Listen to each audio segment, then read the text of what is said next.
பராசர முனிவருடைய குழந்தைகள், அந்த குழம்புலாம் இன்னைக்கு இருக்குது திருப்பரங்குன்றத்தில். அவருக்கு 6 பிள்ளைங்க. தத்தர், அனந்தர், நந்தி, சதுர்முகன், சக்கரபாணி, மாலின்னு குழந்தைங்க தானே சுவாமி. ஒரு நாளைக்கு அப்பா வெளியில் போயிருக்காரு. இந்த பசங்க அந்த சொன்னையில் விளையாடிட்டு இருந்தவங்க அப்படின்னு குஷி, சின்ன பசங்க தானே, பார்த்தா நிறையா மீன் இருக்குது.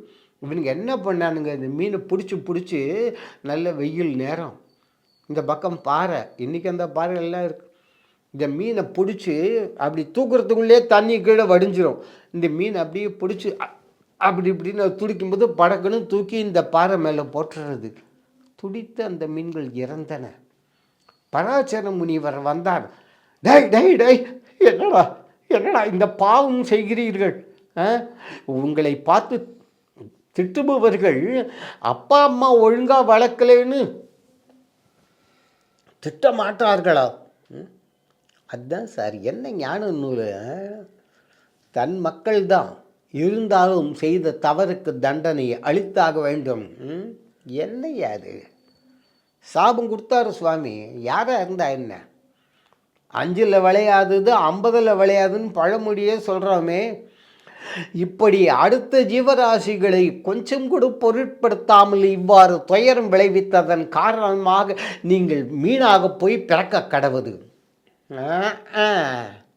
என்ன விதைக்கிறோமோ அதுதானே அறுவடை பண்ணுறோம். அதுபோல் இவர்கள் எந்த ஜீவராசிகளுக்கு துயரம் விளைக்கின்றோமோ அந்த ஜீவராசிகளால் நமக்கு துயரம் விளையும், மீற முடியாது.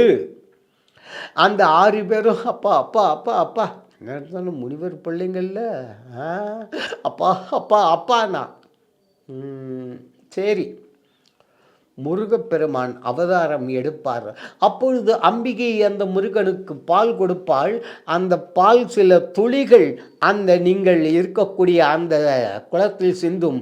அதை நீங்கள் அருந்துங்கள், உங்கள் அல்லல்கள் தீரும், சாபம் நீங்கும். இந்த 6 பேர் அன்னிலேருந்து எப்படான்னு காத்துட்ருக்காங்க. முருகப்பெருமான் அவதாரம் எடுத்தார். அம்பிகை வந்து ஞானப்பால் கொடுத்தாள். ஒரு சில துளிகள் அந்த குளத்தில் சிதறின.